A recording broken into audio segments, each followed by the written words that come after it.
Saya akan menceritakan tentang kisah nyata yang terjadi di Kecamatan Sukoharjo, Jawa Tengah. Siapkan headset, karena kisah ini benar-benar terjadi dan nyata. Dan tanpa berlama-lama, mari kita dengarkan ceritanya.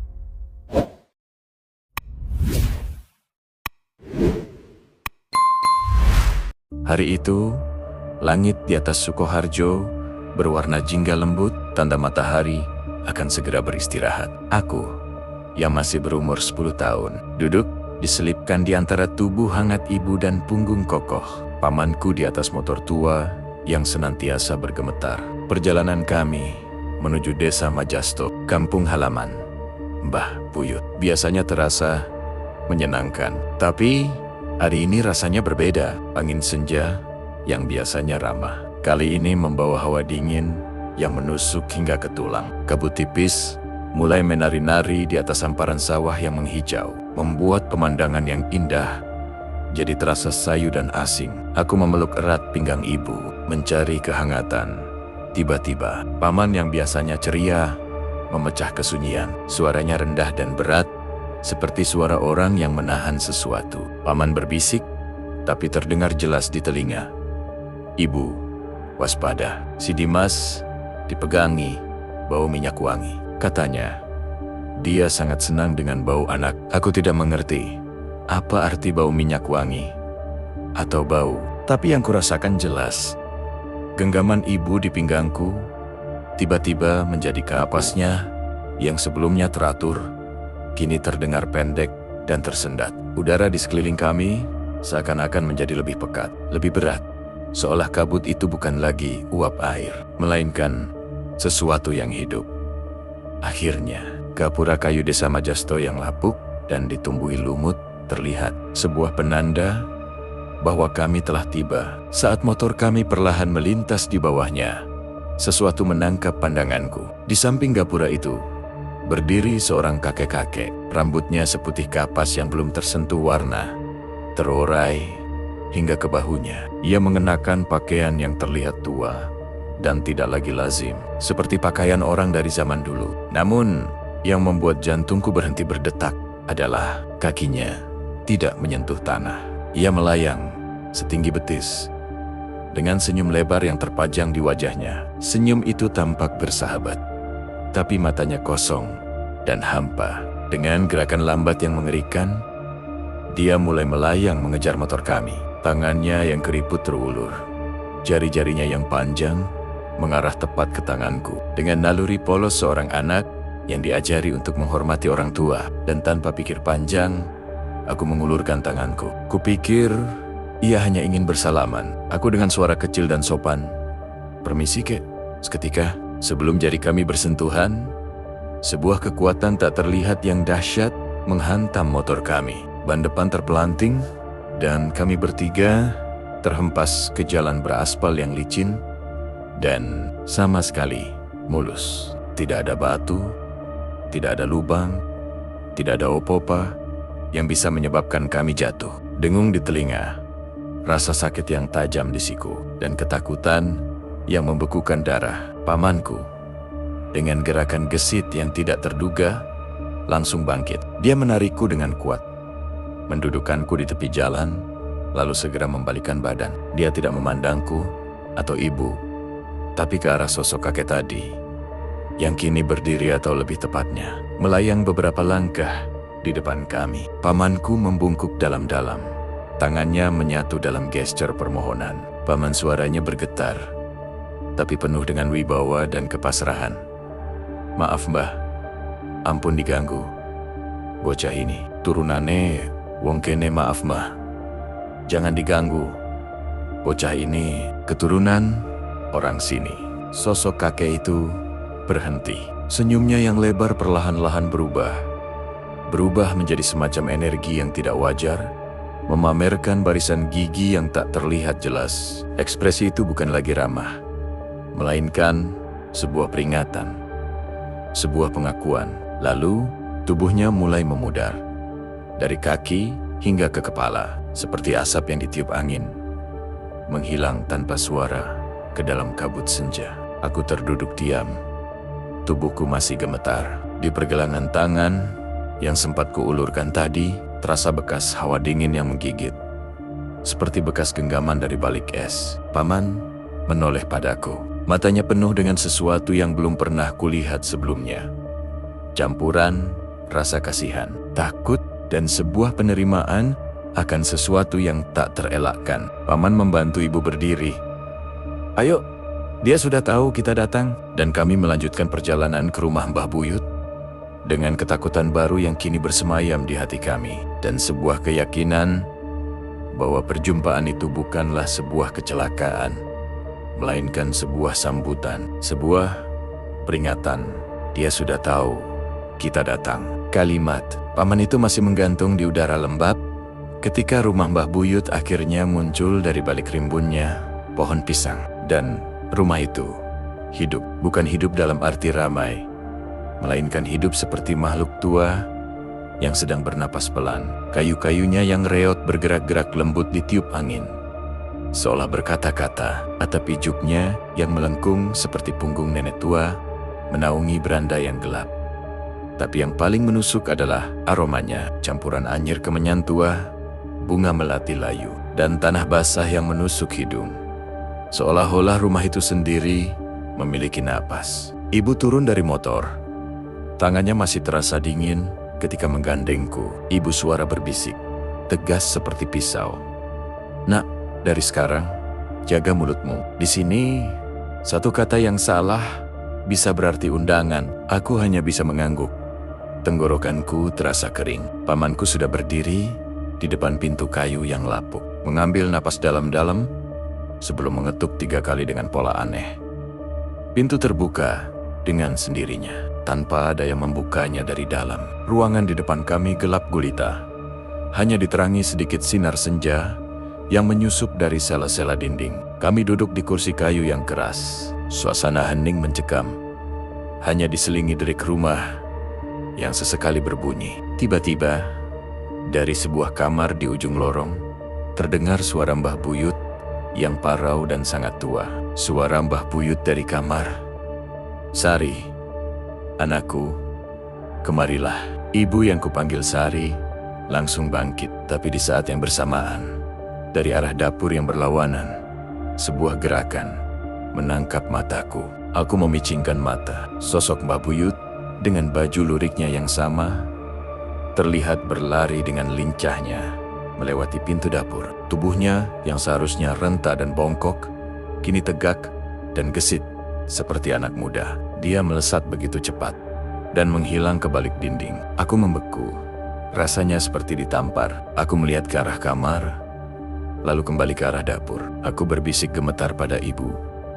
Ibu, tadi Mbah Buyut lari. Ibu dan paman saling memandang. Bukan pandangan heran, tapi lebih seperti pandangan bestari yang sudah lama menunggu hal ini terjadi. Paman menghela napas panjang. Sudah mulai. Dia tidak sendirian di dalam sana. Dengan hati-hati, kami memasuki kamar Mbah Buyut. Dan di sanalah, terbaring di atas tempat tidur balai-balai, sosok Mbah Buyut yang sesungguhnya. Tubuhnya sangat ringkih.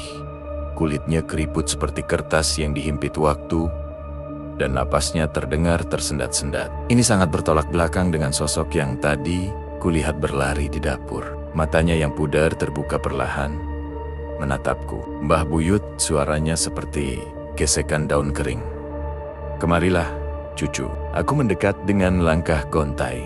Tangannya yang tinggal kulit pembalut tulang menggapai-gapai di atas meja kecil. Mengambil sebatang rokok yang terbuat dari daun jagung kering yang digulung kasar. Mbah Buyut, ambil. Hisap dalam-dalam, lalu hembuskan. Aku melihat ibu.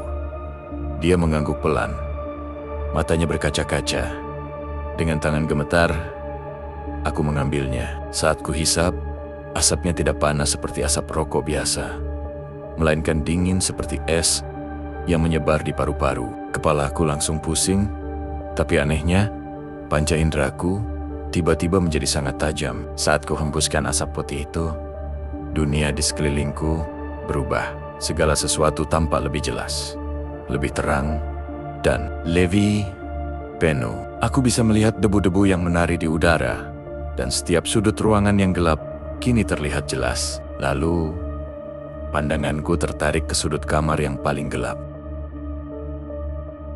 Mereka ada di sana. Kakek berambut putih dari gapura desa tadi kini berdiri tegak dengan senyum puas di bibirnya. Di sampingnya seorang perempuan dengan baju merah menyala warnanya begitu terang hingga menyakitkan mata berdiri dengan tatapan hampa dan kosong. Di sekitar kaki mereka, beberapa anak kecil dengan wajah pucat dan mata yang terlalu hitam menatapku dengan rasa ingin tahu yang membuat bulu kuduku berdiri. Mereka semua samar-samar bercahaya, memancarkan aura redup berwarna kehijauan yang sama sekali tidak alamiah. Perempuan itu menatapku langsung, dan untuk sesaat, aku melihat senyum tipis di sudut bibirnya. Aku bisa melihat mereka. Mereka bukan manusia, dan mereka tahu bahwa kini aku bisa melihat mereka. Senyum tipis.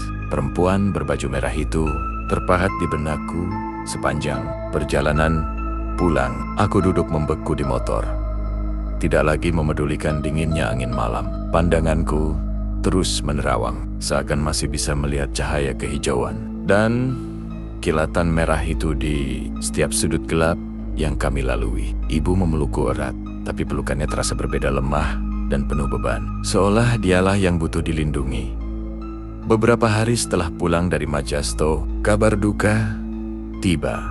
Mbah Buyut telah wafat dengan tenang, namun duka itu segera tergantikan oleh keheranan yang dalam. Ibu, yang sebelumnya hanya seorang ibu rumah tangga biasa, tiba-tiba memiliki kemampuan yang tak pernah dipelajarinya. Seorang tetangga yang hendak bersalin mendatangi rumah kami dengan wajah kesakitan. Dengan keyakinan aneh, ibu memimpin perempuan itu ke kamar. Tangannya, tanpa diajari, bergerak lincah, memijat punggung dan perut sang ibu, berbisik mantra-mantra halus yang tak pernah kudengar sebelumnya. Proses persalinan itu berjalan lancar, lebih lancar dari biasanya. Namun, setiap kali selesai membantu seorang ibu, kondisi ibu justru semakin memburuk. Wajahnya yang dulu segar, kini pucat dan keriput. Langkahnya yang dulu mantap, kini terhuyung-huyung. Dia seperti bunga yang layu dengan cepat, seolah tenaganya disedot oleh sesuatu atau seseorang setiap kali dia menggunakan hadiah barunya itu. Suatu siang, ketika ibu terbaring lemah di kamarnya setelah membantu seorang ibu melahirkan, tiba-tiba dari dalam kamarnya terdengar suara gemuruh yang menggelegar. Bunyinya seperti lemari kayu jati tua itu hidup dan ingin merontokkan seluruh isinya. Dengan jantung berdegup kencang, aku membuka pintu kamar ibu. Ibu terbaring lemas. Matanya terbuka lebar penuh ketakutan, menatap lemari yang berguncang hebat, seolah akan meledak. Lemari itu, bisiknya lemah. Dengan nafas tertahan, aku mendekati lemari yang berguncang itu. Suara kayu bergerak-gerak seolah memperingatkiku untuk menjauh. Tapi, sesuatu memaksaku untuk membuka pintu lemari itu. K, R, A, A, A, A, A, K. Pintu lemari itu terbuka dengan sendirinya, dengan kekuatan dahsyat, dan di dalamnya, di balik tumpukan pakaian ibu, ada sebuah bungkusan kain mori hitam yang bergetar hebat, seolah berisi sesuatu yang hidup dan ingin keluar. Dengan tangan gemetar, kuambil bungkusan itu. Saat tersentuh tanganku, getarnya terasa menusuk hingga ke tulang. Dengan hati-hati, kubuka ikatan simpulnya. Isinya membuatku hampir menjerit. Sebuah batu hitam yang licin dan dingin, seperti es, memantulkan bayanganku yang terdistorsi. Dan di sampingnya, dua potong tulang panjang dan melengkung, persis seperti cakar ayam raksasa yang sudah mengering, terlihat tajam dan angker. Saat bungkusan itu sepenuhnya keluar dari lemari, gemuruh itu berhenti seketika. Sunyi yang mencekam menyelimuti kamar, lebih menakutkan daripada suara sebelumnya. Ibu menatapku. Air mata mengalir di pelupuk matanya yang cekung. Ibu minta maaf, nak, bisiknya. Suaranya serak, hampir tak terdengar. Bunda mungkin tidak bisa menemanimu lebih lama lagi. Kata-katanya menggantung di udara, lebih berat dari batu hitam di tanganku, dan lebih tajam dari cakar itu. Aku berdiri di sana, membeku, memegang benda-benda yang kutahu adalah sumber dari semua malapetaka ini. Tapi sama sekali tak tahu apa yang harus kulakukan.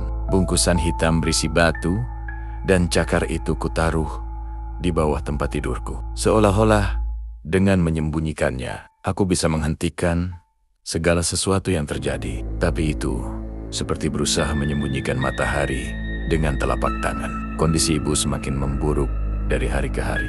Dia kini lebih sering terbaring lemah di kamarnya. Bicaranya pelo, dan matanya kerap menatap kosong ke sudut ruangan. Seolah melihat sesuatu yang tidak bisa kulihat, atau mungkin sesuatu yang tidak ingin kulihat lagi.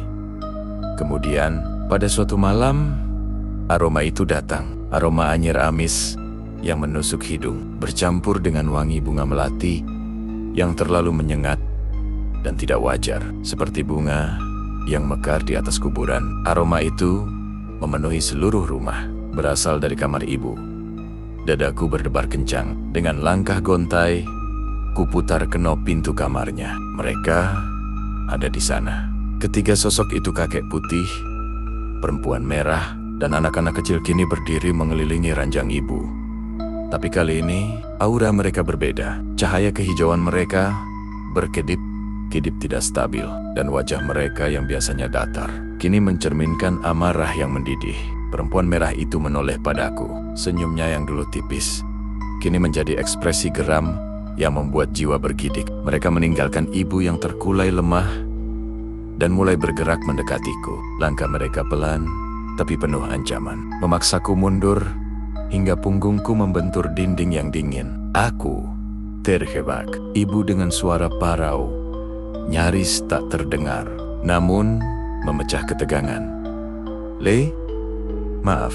Aku menoleh ke arahnya. Matanya yang sayu menatapku penuh cinta dan penyesalan yang tak terhingga. "Ibu, sok gak iso ngancani pas koe rabi nanti. Tidak bisa menemanimu saat kau menikah." Kata-kata itu menghunjam lebih dalam daripada cakar manapun. Air mataku meleleh tanpa kusadari. Ini adalah pengakuan sekaligus perpisahan. Tiba-tiba, pintu kamar terbuka dengan suara keras. Mbah, paman yang sama yang menyelamatkanku di gapura desa, berdiri di sana. Wajahnya tampak 10 tahun lebih tua. Dia tidak terkejut melihat ketiga sosok itu. Dengan tenaga yang seolah bukan miliknya, dia mendorongku keluar dari kamar, lalu mengambil bungkusan hitam dari bawah tempat tidurku dengan gerakan mantap. Mbah berkata pada sosok-sosok itu. Suaranya berwibawa, namun penuh kepasrahan. "Cukup, biarkan dia." Dia menutup pintu kamar, meninggalkanku sendiri di luar. Gemetar mendengar desisan aneh dan suara langkah dari dalam. Pukul 11.45 tepat. Segala suara berhenti. Aroma anyir dan bunga pun menghilang. Mbah membuka pintu.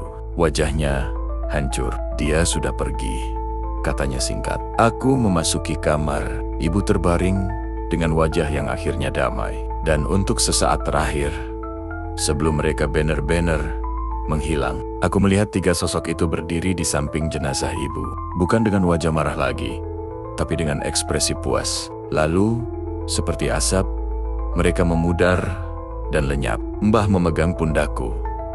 Tangannya berat. "Mbah, anakku wedok mati." Lah sedelok lagi, aku jenti. Anak perempuanku telah mati. Tinggal sebentar lagi giliranku. Kata-katanya bukan ramalan lagi, tapi sebuah kepastian yang membuatku merasakan kesedihan yang lebih dalam daripada ketakutan. Persis 14 hari setelah ibu pergi, Mbah menyusul. Ritual yang sama terulang. Kesurupan di tengah malam, aroma anyir dan bunga melati yang menyengat. Dan dari balik pintu kamarnya yang terkunci, terdengar suara gemuruh dan bisikan-bisikan marah. Kali ini, tidak ada yang terkejut. Keluarga yang lain hanya duduk di ruang tamu dengan wajah pasrah, menunggu takdir itu genap. Saat segalanya kembali sunyi, kami menemukan Mbah terbaring tak bernyawa di lantai. Wajahnya menunjukkan ekspresi lega, sekaligus letih yang amat sangat. Di sudut kamar, untuk sesaat terakhir, Tiga sosok itu muncul sekali lagi. Kali ini, mereka tidak melihat jenazah Mbah. Mereka menatap lurus ke arahku, seolah memberikan salam perkenalan yang resmi. Sebelum menghilang untuk kesekian kalinya, rumah Mbah kemudian dibersihkan. Suasana getir masih menyelimuti. Namun ada juga harapan samar bahwa mungkin dengan perginya Mbah, kutukan ini berakhir. Hingga seorang sepupu menemukannya. Dia membuka lemari pakaian Mbah yang tua dan menjerit kecil. Di balik tumpukan kain, tersembunyi sebuah bungkusan kain mori putih, bersih dan rapi. Saat dibuka, isinya adalah beberapa potong roti-roti yang sama, yang hilang secara misterius saat acara pengajian kematian ibu. Roti itu masih utuh, tidak berjamur, seolah diawetkan oleh sesuatu. Rasanya bukan lagi penemuan, melainkan sebuah pesan, sebuah pengakuan bahwa Mbah tahu dia akan menyusul. Dan ini adalah persiapannya. Paman, yang kini menjadi kepala keluarga, mengambil bungkusan hitam berisi batu dan cakar yang sempat disimpan. "Mbah, ini akhirnya," katanya dengan suara lirih, sebelum membawa bungkusan itu ke sungai besar dan melemparkannya sejauh-jauhnya. Kami semua menyaksikannya tenggelam di bawah arus dan menghilang. Sebuah beban seolah terangkat. Kami kira semuanya selesai. Untuk beberapa minggu, kehidupan terasa normal kembali. Aroma anjir hilang. Tidak ada lagi gemuruh di malam hari. Tapi, aku merasakannya. Saat sendirian di kamar, di ujung pandanganku, selalu ada bayangan putih yang bergerak cepat. Kadang, di cermin, kulihat sekelebat warna merah di belakangku, menghilang saat aku menoleh. Di tengah malam yang sunyi, terkadang aku mendengar tawa anak-anak kecil yang jauh dan sayup, berasal dari suatu tempat yang tidak jelas. Mereka tidak pernah benar-benar pergi.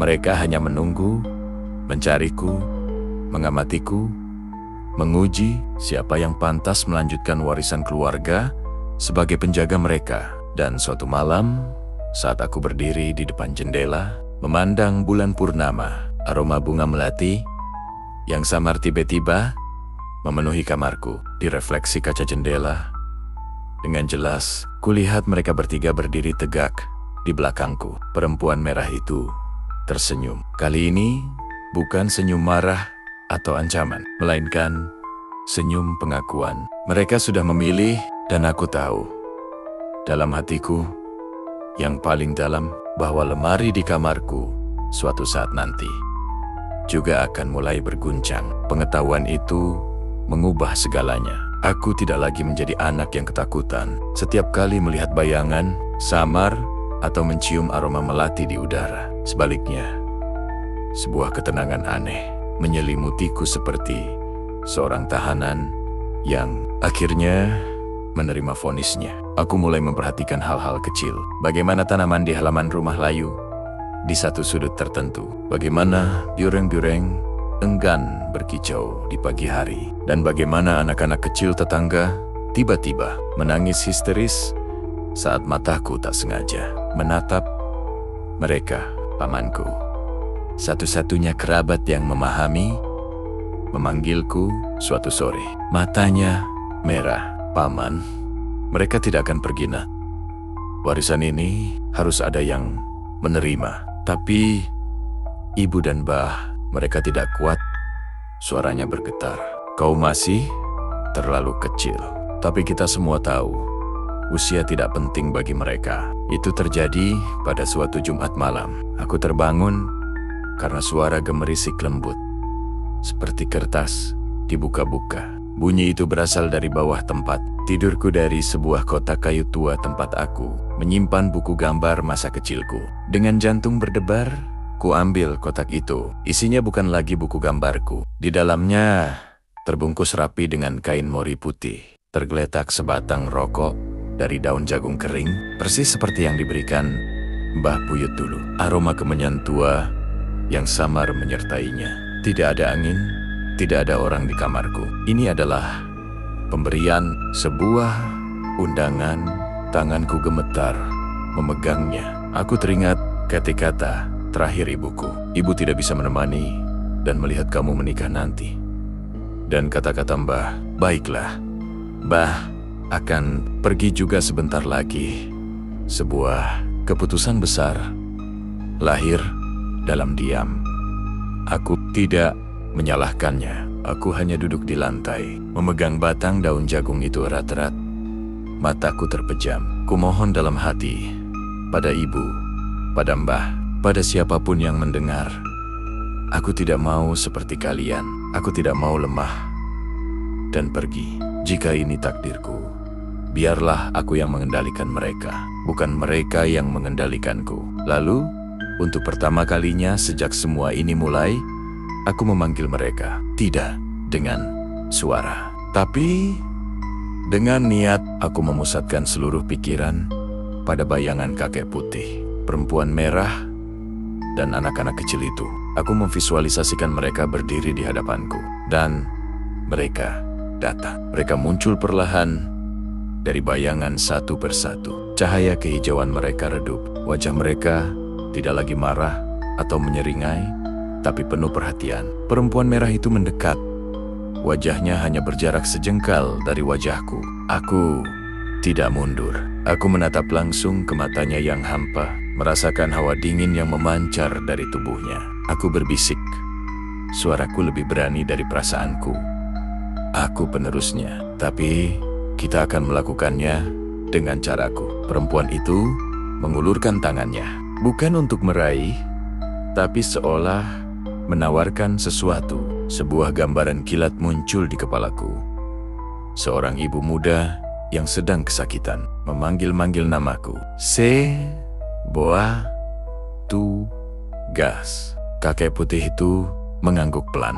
Lalu ketiga sosok itu perlahan memudar, meninggalkan rasa sejuk di udara. Keesokan paginya, seorang pria tak dikenal datang ke rumah. Wajahnya cemas. Pria itu, "Permisi, apakah di sini ada yang bisa membantu istri saya? Dia sudah 2 hari ini kesakitan." Tapi bidan desa tidak berhasil. Aku melihat ke arah pamanku. Dia terlihat bingung dan khawatir. Tapi aku sudah tahu jawabannya. Aku mengangguk. Suaraku tenang dan asing di telingaku sendiri. "Saya bisa membantu. Tolong antar saya ke rumah Anda."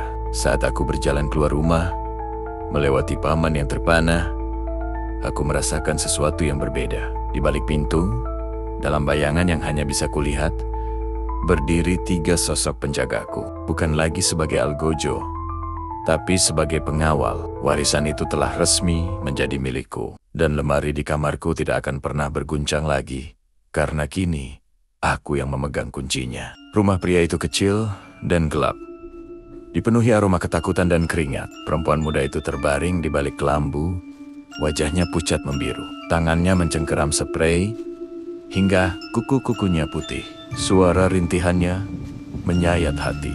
"Aku lihat dulu," kataku. Suaraku terdengar asing dan jauh, seolah ada yang berbicara melalui mulutku. Tanganku bergerak sendiri, bukan seperti ibu dulu yang memijat, tapi lebih seperti menari di atas perutnya yang mengencang. Jari-jariku menekan titik-titik tertentu, mengusap dengan ritme tertentu. Aku bisa merasakan sebuah energi yang bergolak, sebuah nyawa yang berjuang untuk lahir. Dan aku bisa melihat mereka. Ketiga sosok itu berdiri di sudut ruangan, mengawasi. Perempuan merah itu sesekali melambai, memberitahuku di mana harus menekan. Kakek putih mengangguk-angguk, sementara anak-anak kecil itu duduk berjajar, memperhatikan dengan mata bulat penuh rasa ingin tahu. Saat kepala bayi mulai terlihat, sesuatu yang aneh terjadi. Sebuah kabut tipis berwarna keemasan muncul dari tubuh si ibu, berputar-putar di udara. Kabut itu berusaha mendekati bayi yang hendak lahir, tapi seolah ada dinding tak kasat mata yang menghalanginya. Perempuan merah di sudut ruangan tiba-tiba mengangkat tangannya. Dengan gerakan anggun, dia seolah menarik sesuatu dari udara sehelai.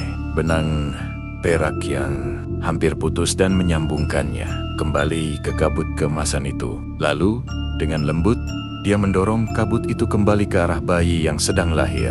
Tiba-tiba, tangisan bayi yang sehat memecah kesunyian. Tapi, di saat yang sama, napas si ibu terhenti. Wanita itu tersenyum lega, Sebelum menutup mata untuk terakhir kalinya, pria itu memeluk bayinya yang baru lahir. Air mata bahagia bercampur sedih mengalir di pipinya. Dia tidak melihat bagaimana ketiga sosok di sudut ruangan itu kini berdiri, mengelilingi tubuh istrinya yang sudah tak bernyawa. Aku paham.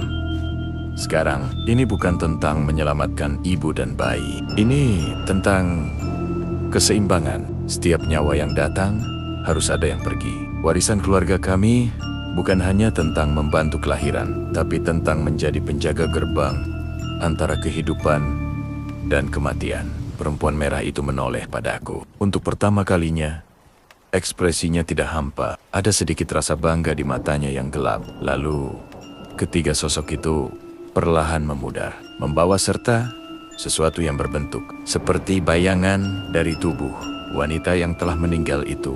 Aku pulang dengan kaki gemetar, bukan karena takut, tapi karena baru memahami sepenuhnya beban yang harus kubawa. Pamanku menungguku di teras.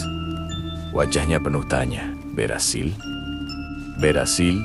Tanyanya penuh harap. Aku mengangguk pelan. Bayinya selamat. Dan ibunya? Aku menatapnya dalam-dalam.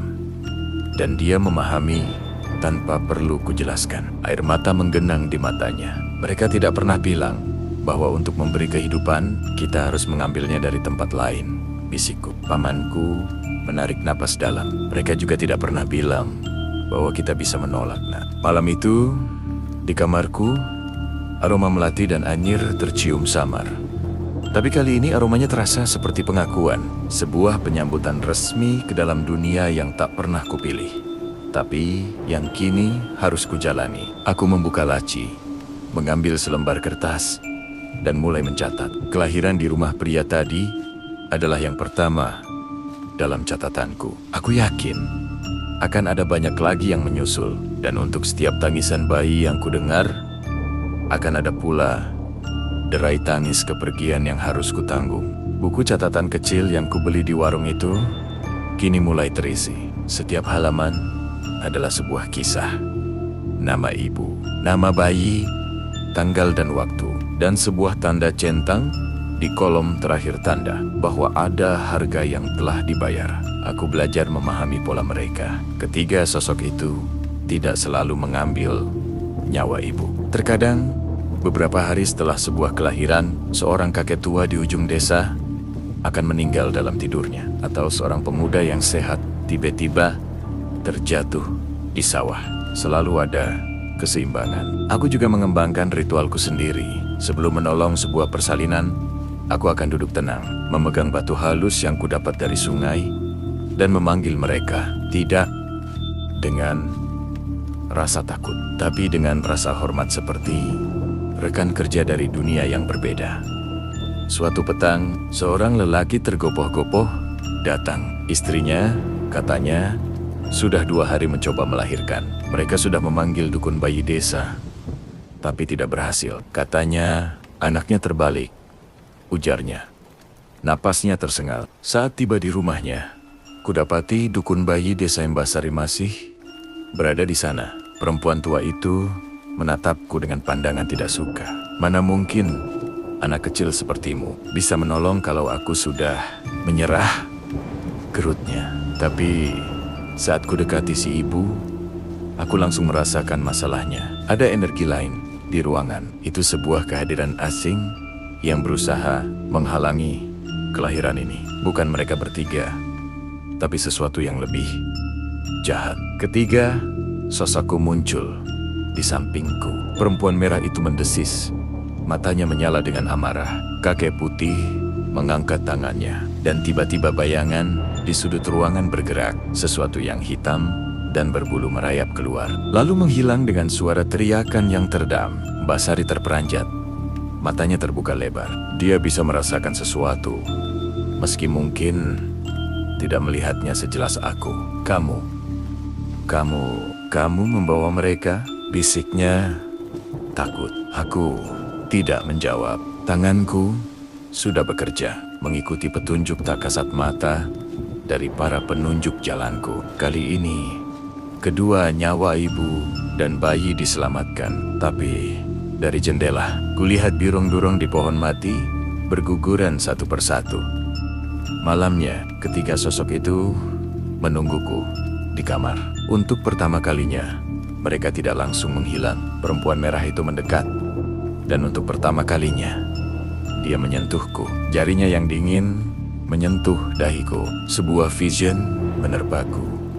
Seorang wanita muda dengan mata yang sama seperti mataku dari generasi yang lalu berdiri di tepi sungai, membuat perjanjian dengan ketiga sosok ini. Bukan perjanjian untuk dikuasai, tapi perjanjian kerjasama. Mereka butuh wadah di dunia fana untuk menjaga keseimbangan, dan keluarga kami butuh perlindungan. Lalu muncul gambaran ibuku dan Mbah Buyut. Mereka tidak kuat karena mereka melawan. Mereka mencoba membatasi, mencoba mengontrol dengan ketakutan. Kakek putih itu kini juga mendekat. Dia menempatkan tangan di atas bahuku. Sebuah pengetahuan baru mengalir deras ke kepalaku tentang ramuan dari akar-akar tertentu, tentang mantra untuk menenangkan Roro yang gelisah, tentang cara membaca tenda-tenda alam untuk mengetahui kapan keseimbangan akan terganggu. Saat mereka menarik diri, aku merasa berbeda. Lebih penuh, lebih terhubung. Aku membuka buku catatanku. Di halaman baru, kutulis, hari ini, aku memahami warisanku. Aku bukan korban. Aku adalah penjaga gerbang. Dan dari bayangan di dinding, kulihat bayanganku sendiri, tidak sendirian lagi. Terdapat 3 bayangan lain yang berdiri di belakangku, mengawasi, melindungi, dan mengajari. Warisan keluarga kami ternyata bukan kutukan. Ini adalah tanggung jawab suci yang telah disalahartikan sebagai kutukan oleh ketakutan. Tapi sekarang, di tanganku, warisan itu akan menemukan bentuknya yang sebenarnya. Pamanku memperhatikan perubahan dalam diriku. Mataku yang dulu selalu menghindari kontak, kini memandang lurus. Suaraku yang dulu gemetar, kini terdengar tenang dan berwibawa. Aku tidak lagi menyembunyikan kemampuanku. Ketika ada yang membutuhkan pertolongan, aku akan datang dengan kepala tegak, membawa serta sebuah tas kecil berisi ramuan dan benda-benda ritual yang kupelajari dari vision. Suatu malam, seorang ayah datang dengan wajah putus asa. Anak perempuannya yang berusia 15 tahun sedang hamil dan hendak melahirkan. Namun, kondisinya kritis. Dokter di puskesmas sudah menyerah, katanya. Tangisnya menyedihkan. Saat tiba di rumah mereka, aku merasakan energi kacau yang mengerikan. Nyawa si ibu dan bayi nyaris putus, terombang-ambing antara dunia. Ketiga penunjuk jalanku langsung waspada. Perempuan merah mendesis, menunjukkan pada sesuatu di sudut ruangan. Di sana, berkumpul puluhan roh-roh gelap, roh yang lapar, mengincar 2 nyawa yang hampir melayang itu. Ini bukan lagi tentang keseimbangan. Ini tentang perburuan. Dengan suara tegas yang bukan sepenuhnya suaraku, kuperintahkan keluarga itu untuk keluar. Hanya aku dan si gadis yang terbaring lemah di ruangan itu. Kakek putih maju, tangannya menggapai udara. Sebuah cahaya keemasan memancar dari jarinya, membentuk semacam perisai di sekitar tempat tidur. Perempuan merah mengeluarkan suara melengking tinggi yang membuat roh-roh gelap itu menjauh. Sementara anak-anak kecil itu mulai bermain lingkaran di lantai, menciptakan pola energi yang membuat Roro jahat tidak bisa mendekat. Aku merasakan tenagaku terkuras, keringat membasahi seluruh tubuhku. Tapi aku terus berbisik, menenangkan si gadis, memandunya untuk bertahan. Bayinya lahir dengan selamat, tapi si gadis muda itu, napasnya tersengal-sengal. Nyawanya melayang. Aku tahu aturannya. 1 nyawa datang, 1 nyawa pergi. Tapi sesuatu dalam diriku memberontak. Dia masih terlalu muda. Ini bukan keseimbangan, ini pemborosan. Perempuan merah menatapku, seolah menunggu. Kakek putih mengangguk pelan, memberitahu bahwa waktunya hampir habis. Dengan sisa tenaga, kulurkan tangan ke tas kecilku. Kuambil segenggam ramuan khusus campuran yang baru kumiliki. Setelah vision terakhir, kutebarkan di sekitar tempat tidur sambil berbisik mantra permohonan dalam bahasa yang bahkan tidak kukenal. "Bukan dia," bisikku. "Ambil yang lain, yang waktunya memang sudah tiba." Untuk pertama kalinya, ketiga penunjuk jalanku terlihat terkejut. Mereka berunding dalam diam, lalu mereka menghilang. Beberapa saat kemudian, dari rumah sebelah terdengar teriakan sedih. Seorang nenek tua yang sudah sakit-sakitan meninggal dunia dalam tidurnya. Dan si gadis muda itu, napasnya kembali teratur. Wajahnya yang pucat perlahan memerah. Ketiga penunjuk jalanku kembali, memandangku dengan ekspresi baru.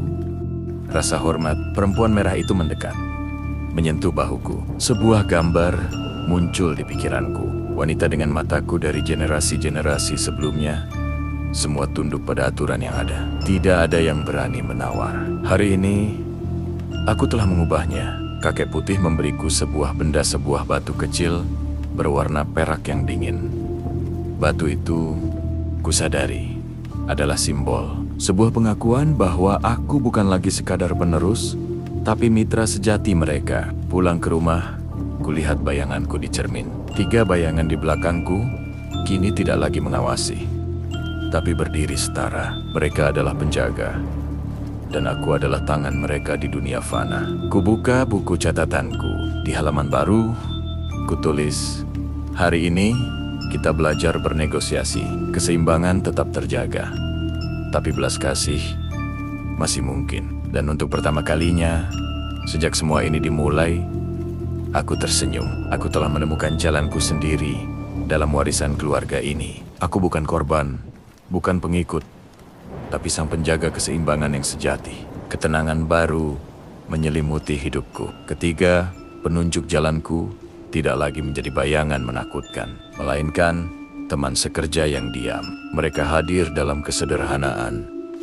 Desiran angin yang membisikkan peringatan, aroma melati yang menuntun ke arah yang membutuhkan, dan bayangan yang melindungi dari kejahatan tak kasat mata. Pamanku yang dulu selalu cemas, kini memandangku dengan decak kagum. "Kau telah menemukan cara yang tidak pernah ditemukan, Ibu," atau "Embah," uharnya suatu sore. 5 tahun telah berlalu sejak kematian ibu. Aku kini berusia 15 tahun, telah menolong puluhan kelahiran, dan selalu menemukan cara untuk menjaga keseimbangan tanpa mengambil nyawa yang belum waktunya. Hingga suatu pagi, aroma anyir dan melati yang biasa kucium sebelum sebuah panggilan datang, kali ini terasa berbeda, lebih pekat, lebih mendesak. Ketiga penunjuk jalanku muncul tanpa dipanggil. Perempuan merah itu menunjuk ke arah barat arah Desa Majasto. Tempat semua ini bermula. Kakek putih mengulurkan tangannya, dan dalam genggamannya terlihat bayangan seorang perempuan muda dengan mata yang sama seperti mataku, terbaring lemah. "Masih ada keturunan lain?" tanyaku pada mereka. Heran, mereka mengangguk serempak. Sebuah pengertian baru menyadarku. Warisan ini tidak harus berakhir padaku. Keluarga kami besar, dan mungkin ada sepupu jauh yang juga terpilih. Ku berangkat ke Desa Majasto dengan ditemani paman di sebuah rumah panggung kayu yang sederhana. Kami menemukan Miriam, sepupu jauh yang baru berusia 14 tahun. Dia terbaring lemah, persis seperti ibuku dulu. Di sudut kamarnya berkeliaran 3 sosok bayangan lain, mirip dengan penunjuk jalanku, tapi dengan aura yang lebih gelap dan tidak bersahabat. Mereka datang setiap malam, bisik Miriam. Tangannya menggenggam erat tanganku. Aku takut. Aku memandang ketiga penunjuk jalanku. Perempuan merah maju, menghadapi bayangan serupa dengannya dari keluarga Miriam. Keduanya saling memandang, seperti 2 panglima yang bertemu di medan perang. Lalu, dengan suara yang hanya bisa kudengar, perempuan merah berkata, "Pilih." Aku paham, ini bukan tentang menyelamatkan Miriam, tapi tentang memberinya pilihan seperti yang dulu tidak diberikan padaku, pada ibu, atau pada Mbah. Ku duduk di samping Miriam. Ku ceritakan padanya tentang warisan kami yang sebenarnya, tentang keseimbangan, tentang bagaimana aku belajar bernegosiasi, dan bahwa ketakutan hanya akan melemahkan kita. Kau bisa belajar menjadi penjaga, seperti aku, kataku, atau kau bisa menolak, dan mereka akan pergi mencari penerus lain. Matanya yang takut perlahan berubah menjadi penuh tekad. Aku tidak mau seperti ibumu atau Mbah Buyut, bisiknya. Aku ingin menjadi sepertimu. Dengan bimbingan penunjuk jalanku, kami melakukan upacara sederhana. Aku menyalakan dupa, dan Miriam mengucapkan ikrarnya bukan sebagai korban, tapi sebagai calon penjaga. Ketiga bayangan di kamarnya perlahan berubah. Aura gelap mereka tersibat oleh cahaya keemasan yang sama dengan penunjuk jalanku. Keesokan harinya, Miriam sudah bisa berdiri. Wajahnya masih pucat, tapi matanya bersinar dengan keberanian baru. Penunjuk jalannya kini berdiri di sampingnya dengan hormat, siap membimbingnya seperti mereka membimbingku. Saat kami berpamitan, Miriam memelukku erat. "Terima kasih," bisiknya. "Kau tidak hanya menyelamatkan nyawaku, tapi juga memberiku tujuan." Di perjalanan pulang, ketiga penunjuk jalanku tampak puas. Perempuan merah sesekali menepuk pundakku, sebuah gestur bangsa yang jarang dilakukannya. Kubuka buku catatanku. Di halaman terakhir, kutulis, "Hari ini, kita tidak lagi sendiri. Aku telah menemukan penerus, dan warisan keluarga ini akhirnya menjadi berkat, bukan kutukan." Dan untuk pertama kalinya, aku merasa lega. Aku tahu, ketika waktuku tiba nanti, akan ada yang meneruskan perjalanan ini, seorang penjaga, keseimbangan yang tidak lagi dibelenggu ketakutan, tapi dipandu oleh kebijaksanaan dan belas kasih. 2 tahun berlalu sejak Miriam bergabung. Kami telah membentuk semacam persaudaraan kecil kami, saling berbagi pengalaman melalui surat dan sesekali pertemuan. Miriam, dengan bimbingan ketiga penunjuk jalannya yang kini setia, mulai menemukan caranya sendiri. Dia lebih lembut dalam pendekatan, lebih sabar dalam menghadapi Roro yang gelisah. Aku bangga padanya. Suatu malam, ketiga penunjuk jalanku muncul bersamaan dengan penampakan yang berbeda. Mereka tidak lagi berupa bayangan samar, tetapi hampir nyata. Berpendar dengan cahaya keemasan yang hangat, perempuan merah itu tersenyum-senyum yang penuh arti, lalu menunjuk ke arah cermin di kamarku. Di permukaan cermin terbentuk sebuah gambaran, sebuah gerbang batu kuno yang ditutupi lumut dan akar, dengan cahaya keemasan memancar dari baliknya. Kakek putih mengulurkan tangannya seolah ingin menarikku masuk. "Apakah ini undangan?" tanyaku. Jantung berdebar. Mereka mengangguk serempak. Sebuah perasaan campur aduk membanjiriku antara takut, hormat, dan rasa ingin tahu yang mendalam. Ini adalah sesuatu yang baru, sesuatu yang tidak pernah dialami. "Ibu atau Mbah Buyut?" ku beritahu paman tentang undangan ini. Wajahnya pucat, tapi dia mengerti. "Mereka telah menerimamu sepenuhnya, Nak. Ini adalah kehormatan, sesuatu yang tidak diberikan pada generasi sebelumnya." Ku bersihkan diri, mengenakan pakaian putih sederhana, dan duduk bersila di lantai kamar. Di depannya, ku taruh 3 benda. Batu perak pemberian kakek putih, sehelai daun melati kering, dan secangkir air jernih. Ketiga penunjuk jalanku berdiri mengelilingiku, membentuk segitiga sempurna. Perempuan merah meletakkan tangan di atas kepalaku. Dunia di sekelilingku mulai bergetar tiba-tiba. Aku tidak lagi berada di kamarku. Aku berdiri di depan gerbang batu yang kulihat di cermin. Udara di sini terasa berbeda, lebih jernih, lebih berisi. Di balik gerbang terbentang sebuah taman yang indah, dengan bunga-bunga yang bersinar dengan cahaya sendiri. Di Hagwan, kulihat sosok-sosok yang lalu lalang. Beberapa terlihat seperti manusia, beberapa lainnya tidak. Seorang perempuan tua dengan wajah yang mirip dengan garis keturunanku mendekat. "Selamat datang, penjaga," katanya dengan suara yang merdu seperti gemerisik daun. Kau adalah generasi pertama dalam 100 tahun yang diundang ke alam batas. Dia menjelaskan bahwa tempat ini adalah ruang antara dunia manusia dan alam roh, tempat di mana keseimbangan dijaga. Selama ini, ketiga penunjuk jalanku adalah utusan dari tempat ini. Kami mengawasimu sejak kau mengambil alih warisan. Lanjutnya, keputusanmu untuk bernegosiasi. Caramu melatih Miriam semuanya, menunjukkan bahwa kau layak menjadi penjaga sejati.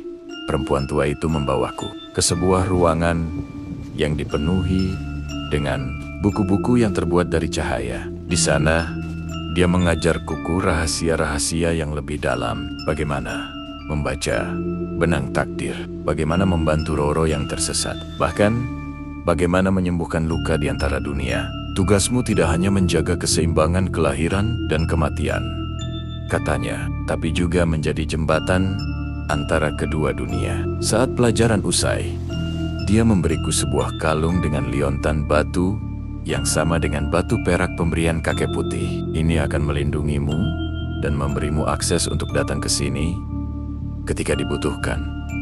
Ketika aku membuka mata, aku sudah kembali di kamarku.